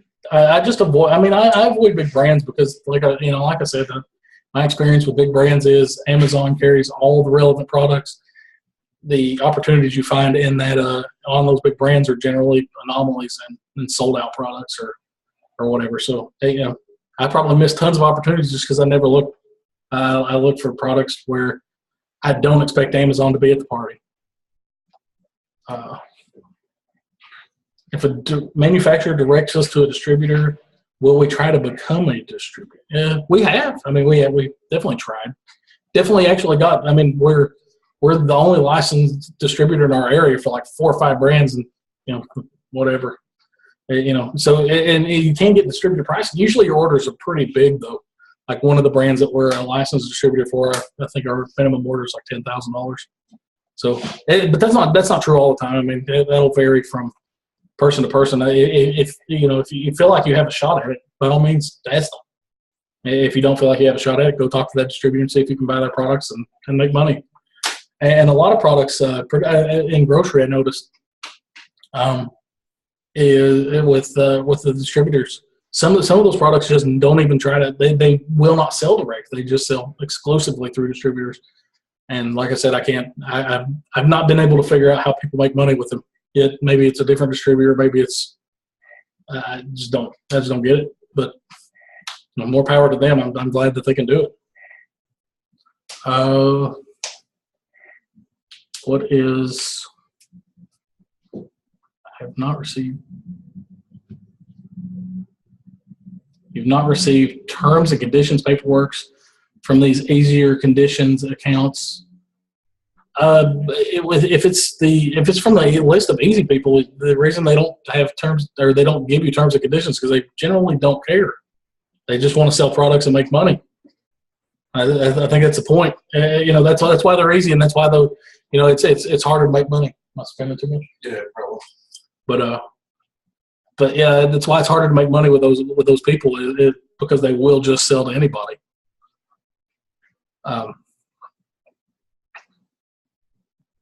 What else we got, guys? I'll expand. I can't. Was I really getting down? No. I mean, it doesn't. I can't tell you anything here, but when I was watching it in my office, it's a bit like vertigo feeling because when you're so big, you can only see yourself as small. But when you're large, that's a lot of a lot of man moving, a lot of motion. No, so I mean, it's a chair, what have you. No, that's when I work, I do that too. I sway back and forth a lot. I mean, I rock. Yeah, Eric rocks like he's got autism or something. Like you'll see him in there, just rocking away. So, what other questions we got, guys? We'll take whatever we can and try our best to answer it.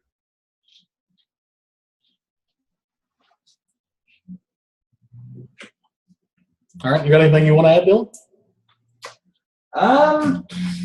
Man, we covered all the main bullets that I wanted to talk about. We cover them pretty. I think a lot of questions get asked in the Facebook group too. People have come to learn that when they ask questions in the Facebook group, that they know we're quick to answer them. So, and that's one thing about the Facebook group is I truly started to pay attention to the fact that you guys are starting to answer questions really fast too, and that's awesome. I feel like when you guys learn stuff, you're contributing, and I think that's a really powerful thing. And I think it's powerful, and not just helping, not just from the helping people perspective.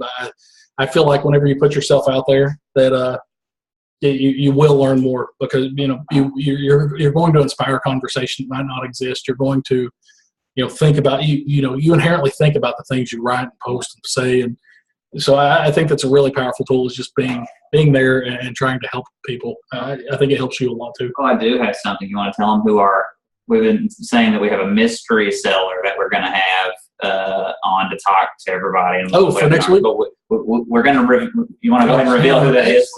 Like we're having a special guest next week. Yeah. All right. We've changed around the schedule. I'll post it officially tonight or probably tomorrow. Hang on, we got another question. Oh, okay. We'll reveal it after everybody's questions are over. Jimmy said, have you ever mentioned your yearly product sales to manufacturers when they send you emails? We have. We've just now started to get to the point very recently where we feel like we have some weight to throw around and to convince people that, that we are legitimately starting to get very large. And I saw this in the forum once earlier this week, is somebody got the question where, the manufacturer said, what are your annual sales, et cetera. And that doesn't always mean that they're a huge account. It sometimes does. Usually if they want to know what you sell, they're kind of generally kind of expecting a bigger order. So, but it doesn't always mean that. It's the same advice I give at 100% of the time. And I mean it. Don't let that slow you down. If the opportunity is good enough, you will find a way to do it. And if you're super worried that your account's not big enough, find somebody who is, and then go in with them and try to develop that relationship.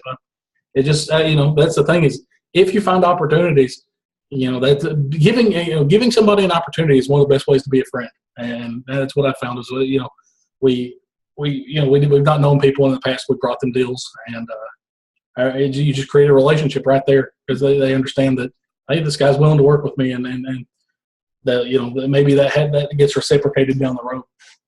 If we find a product that isn't sold by Amazon, but whose other products are, will we still pursue? Yes, to a large. It goes back to the same thing. If it's with giant brands and they're Amazon's not currently on this, I chalk it up more to a fluke. But more and more, I've realized that a lot of companies don't like dealing with Amazon. They don't enjoy it.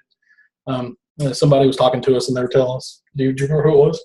About all the fees and stuff that a lot of it was Barry. I think it was Barry. That it's Amazon. It's very hard for some of these companies to work with Amazon because if they mispackage the item and the way they ship it to Amazon fines them. If they infinite. They can be fined for everything. So it's easier for them to deal with you than Amazon. So if I know that holds true for Walmart. One of the companies that I used to work for sold direct to Amazon one time with one of their products and incurred so many fees that they couldn't possibly make money, or not to Amazon, to Walmart rather. And it was just that's inexperience. But you're talking about with the companies that we're trying to target.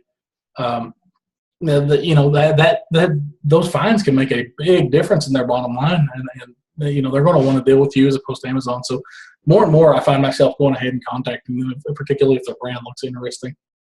And I do try to figure out if they're actively selling to Amazon. In your earlier age, how did you proportion your money to do RA and wholesaling? Well, when we made the conversion, when we originally made the conversion, we just expected wholesale to be like a small portion of our business, but we kind of committed to the project to give it some legs, and we spent a lot of money in quarter one to ensure our quarter four success if it didn't go the way we wanted. But it may have spiked if there had some sort of internet problem. Yeah, can everybody still hear me? I just got the weird internet signal. Okay. Yep. We're still alive. But so early on, we anticipated it being a really small portion of our business, but it took off. We were pretty lucky. We found some pretty good products really early on, and once we realized that these products, these products can change our bottom line the way we do, we started progressively committing a lot more time. And for us, what do you think? How long do you think the whole transition took for us? Right after Christmas, we were almost completely 100% wholesale, so 7 months. Yeah, so within 6 months, 6 or 7 months, we were completely transitioned. And bear in mind, after Christmas sales used to be a huge part of our business, and we just didn't even do them this year. We were concentrating on building our business at the wholesale level because for us, like I said, it's now we're trying to focus on the more brick by brick aspect than going and picking up the pot of gold.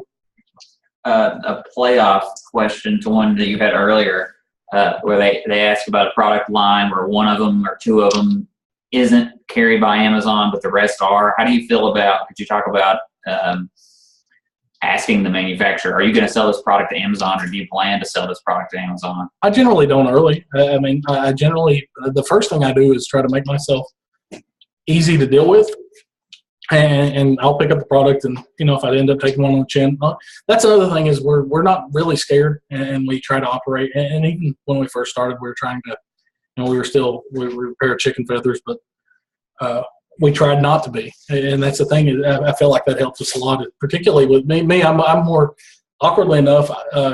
Eric he's more willing to take chances than I am. But he's more, he limits more too. It's weird. It's like a weird relationship. But he'll take a shot a lot more often than I will. And he was like, "Yeah, just buy these products and we'll see how it turns out." So, you know, we try to take as many shots as possible. And if we get caught on one, you know, I don't think that can slow you down. At the end of the day, I mean, if you're following the formula and what we teach, the product does sell a ton. So you should be able to get out of it relatively quickly and probably won't even lose all that much money. So, yeah, I mean, do your research. And if you think it's very likely, you know, hold the product for a little while. And if Amazon doesn't get on it for a while, I mean, they may just not carry that product, or that may be some type of non-big box exclusive, or the company may be stopping dealing with Amazon entirely. So, you know, if you are a little bit scared or whatever, definitely you just follow the product a little bit. But right now, I feel like we're trying to pull the trigger more on those products than we used to.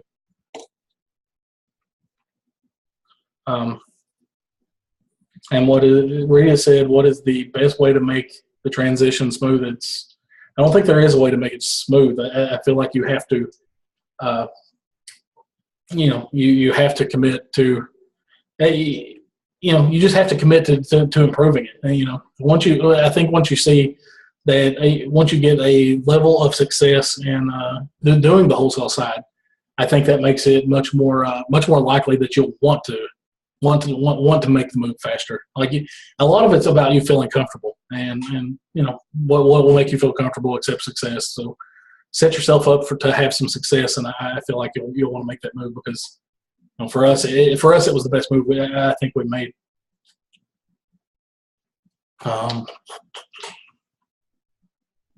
Michael says, I found a great niche product. It's a foreign product manufactured outside the U.S., and the package literally has a different language on it. It has a very awesome rank. This obviously has to come from a distributor, correct? Not necessarily. I mean, one of our most recent products that we picked up, super excited about right now, is we just ordered it from overseas. I mean, it's if the margin's there, you can definitely import it. And you know, you find products like that. If you pay those imports and all that stuff, it's going to be expensive. But that's also a huge barrier of entry for other people wanting to sell your product. So, you know, that product, I can't imagine that a lot of people would go through the trouble. You know, are excited to go through the trouble of carrying it, just because you have to import it and things like that. And then you said, are there any disadvantages of ordering from a distributor? No, like I said, I don't care where I make money. So I will order from a distributor, a hobo, a manufacturer. I do not care. If I can profitably order the product, I will order it. I hope the hobo can give me a legitimate invoice, so in case Amazon needs to see that invoice. But beyond that, I mean, I honestly just don't think because we say that we try to target dealing with manufacturers that we don't care who we deal with. It's just, in our experience, manufacturers have a better ROI for your time, and much less competition. Yeah, we buy from a distributor. We just don't target them. Right.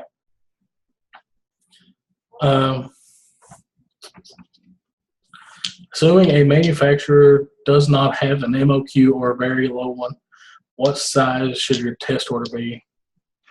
Typically, awkwardly enough, the science behind ours is if 30 or if 30 looks like or 60, if 60 looks like a half a month's order, we try to order in 30, 60, 90 because that's how our labels spread. They're not super lot. There's not a ton behind our first order. There's very little science. It's just 30, 60, 90 is our typical opening order, and that's just what we just what we it's just what we do currently. There's probably a better way, but our second order, we try to scale that to what we project to be a month's inventory. 1 month inventory, if the product worked out for us.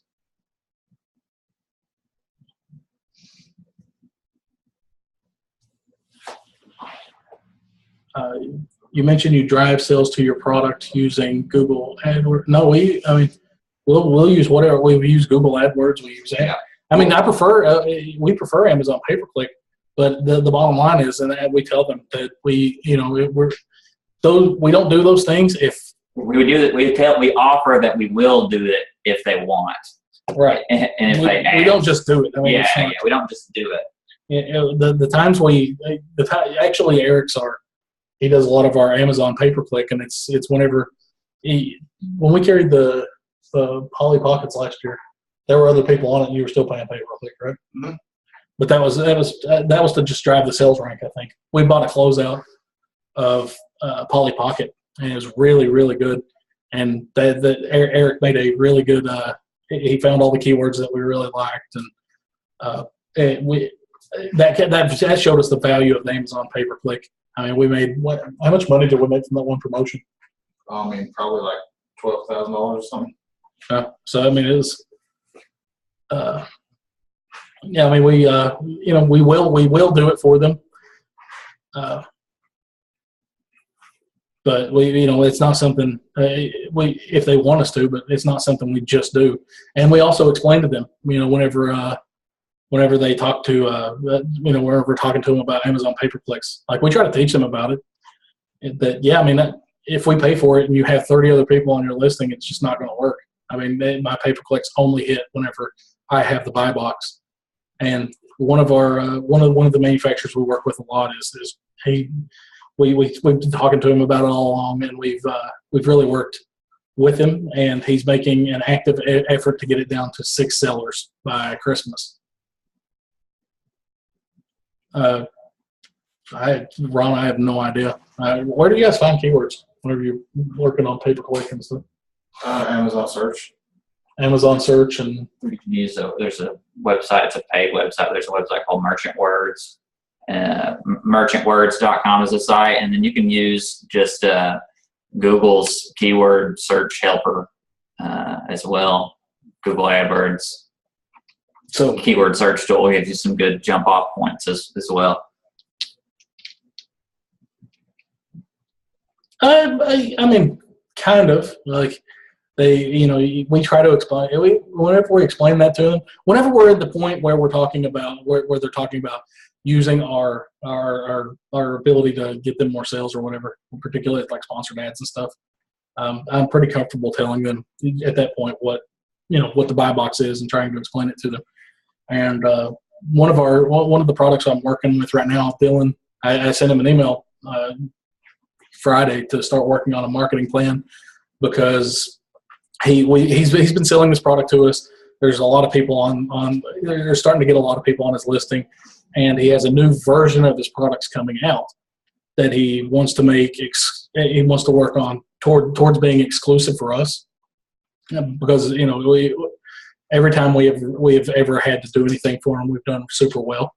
So I'm very comfortable telling him what the buy box is, and we told him exactly how we do stuff, and that's at the point where I feel like we have a good relationship. Speaking of, did he ever give you the price list? No, he still hasn't. I got to text him or something. We're still waiting on a price list so we can come up with not just the marketing projection, but also the. That's just. Yeah, it's a marketing plan. Is that what you're talking about right here? Oh, that was a reminder for me. Oh, that was Dylan's reminder. It says marketing plan for exclusive, and I was like, I'm pretty sure that's what I'm talking about. So, but yeah, so he was making sure he knows to do it. He's a pretty busy one. Yeah, so we're developing that marketing plan for that product, but it was because of the things that we're talking about here that it came up, and it's like, well, I mean, we could help increase your sales, but I can never get the buy. I'm only getting 18% of the buy box, and then we explained what the buy box was, and he was like, oh, whoa. So if I sell to more people, I'm not getting more. It's like, nope, not getting any more sales. All you're doing is polluting my ability to help you, and that's how we came up with. He's like, well, I'm releasing all these new sizes and stuff like that, and he's like, I'd like to get you guys involved in terms of an exclusive. So now Dylan's writing a marketing plan for it. And anyway, is that all the questions? Yeah. So we'll go. You want to go ahead and tell them who our special guest is for next week? So next week I think it's set up to be streamlining processes, but because our special guest he can the day that he could come on with us was next week, so we're gonna have to switch those around the next two webinars. But I'll let you go ahead and. Okay, so like I said, we really like Jungle Scout. We've used Jungle Scout since it came out, or not since it came out, but since we'd heard about it. Like the day after I heard about it, I wanted to go find it and start playing around. And I love the program, and I talked to the guy who created it. His name is Greg Mercer. Anyway, most people don't know this, but beyond being obviously developing a really cool product with Jungle Scout, Greg does like $4.5-5 million a year in sales on Amazon, and he does it through wholesale and private label exclusively. So we really once we talked to him and found out, hey, this guy's not only a great developer, he's super intelligent when it comes to his Amazon account, setting up his company. I think isn't he doing his webinar from Australia? Yeah, he's actually in Australia right now. So his company, he set up his company to be, it's efficient even when he's not in the building. And he's a super interesting guy, super intelligent, and we were really happy whenever he said he would do this. And so if you got any questions relating to Jungle Scout, I promise you will not get a better answer than him. He's kind of the top dog when it comes to Jungle Scout, and beyond that, he's definitely just super knowledgeable in general about scaling a business, growing a business, finding products. So just make sure you guys come with some awesome questions for him. And I guess we can close with this question from. So when you write a marketing plan, is that a list of how you're going to tackle the task? Yeah, it's essentially a cost projection too. Yeah, Greg Mercer. That was the name. But yeah, it's a cost projection and what we anticipate doing. Basically, we are telling him exactly, this is what we're going to do. This is how much it's going to cost. Work with us on cost, and then we go back and forth and try to hammer out. Obviously, I want him to eat all the cost. Obviously, he would prefer I eat all the cost. Then we'll negotiate some terms on how long we're exclusive with the product and all kinds of fun stuff. So. Yeah, basically, it's all going, not just for us, but it's something I want them to see, and I want them to be a part of. And I told you that's that's one of the things we also preach is when you do something awesome and you can deliver on it, then you can use this for other manufacturers. If this goes really well, we can use this and say, hey, talk to this guy, and he can tell you about this process. We went through it with these products, and you can see the products are awesome because we fully, his product's currently awesome. We fully anticipate with our methods that we're going to be able to beat the original product. But yeah, so that's what it's for. Is just to detail what we're going to do as well as what it's going to cost us to do it. I think I could create a template for a marketing plan. I probably couldn't, but Dylan probably could. Huh? Of course he could. Yeah, I mean, I couldn't. And you probably go deal with the blueprints of Chernobyl. It's not dealing with that. Maybe a list of, this is, like I said, this, we can do all these things, but I'm just not sure that it's not like I'm having this discussion on the first day I talked to this guy, so I'm not sure if this is applicable to what you're asking. Like, you should know before having a discussion with a wholesaler. Yeah, I mean, but I think this comes with a relationship. I wouldn't just develop a marketing plan for every product I carried. So, but yeah, I mean, we can post some kind of sample up. It's mostly just, a product launch is a bit different than a standard marketing plan. So yeah, it can be useful when a company wants to see your marketing plan, because that's sometimes a question on the application. Sometimes I've seen that one. I've had to do it a few times for us. So yeah, we can definitely get a sample in there, and probably the product launch is probably a lot less useful than the general marketing plan, right? A product launch is less useful, but yeah, exactly. Okay. Yeah. I mean, we've encountered one product launch marketing plan. We've encountered several asks for marketing plans. Yeah, standard. Just so. Anyway, I think that's got it covered for today. I think I got all of the questions. I agree with the last few comments. Everybody just needs a villain. Dylan is the man. But it's fantastic. I had fun talking to you guys tonight. What did I do, Dylan? Why do you start laughing?